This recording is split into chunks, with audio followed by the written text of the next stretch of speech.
ഞാൻ വല്ലാതെ ഒറ്റപ്പെട്ടു പോയി, എനിക്ക് മുന്നോട്ട് പോകാൻ സാധിക്കുന്നില്ല, എനിക്ക് ആരുമില്ല, എൻ്റെ ജീവിതം ഇങ്ങനെയാകുമെന്ന് ഞാൻ കരുതിയതേയില്ല എന്ന് പരിതപിക്കുന്ന ഒരുപാട് മനുഷ്യരുണ്ട്.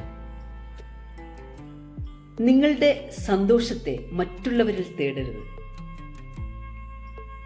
അങ്ങനെ മറ്റുള്ളവരിൽ സന്തോഷം കണ്ടെത്താൻ തുടങ്ങിയാൽ അവരിറങ്ങിപ്പോകുമ്പോൾ, അവരാൽ ഉപേക്ഷിക്കപ്പെടുമ്പോൾ, അവർ വേദനിപ്പിക്കുമ്പോൾ നാം വല്ലാത്ത ഒറ്റപ്പെടലിൽ, വല്ലാത്ത വിഷാദാവസ്ഥയിലേക്ക് മുങ്ങിത്താഴാൻ തുടങ്ങും. ജീവനുള്ളപ്പോഴും മൃതതുല്യരായിട്ട് ജീവിക്കാൻ തുടങ്ങും. നമ്മുടെ സന്തോഷത്തെ നമ്മളിൽ തന്നെ തേടുക. അത് നമ്മെ ആശ്രയിച്ചായിരിക്കട്ടെ. അങ്ങനെയാവുമ്പോൾ യഥാർത്ഥത്തിൽ ജീവിതത്തിൽ ഒറ്റപ്പെട്ടു പോയാലും ആരൊക്കെ തോൽപ്പിക്കാൻ ശ്രമിച്ചാലും ജീവിതത്തെ സന്തോഷത്തോടുകൂടി മുന്നോട്ട് കൊണ്ടുപോകാൻ നമുക്ക് സാധിക്കും. നമ്മുടെ സന്തോഷത്തിൻ്റെ, ആനന്ദത്തിൻ്റെ ഉത്തരവാദിത്വം നമുക്കല്ലാതെ മറ്റാർക്കാണ്? ഓർമ്മയിലിരിക്കട്ടെ.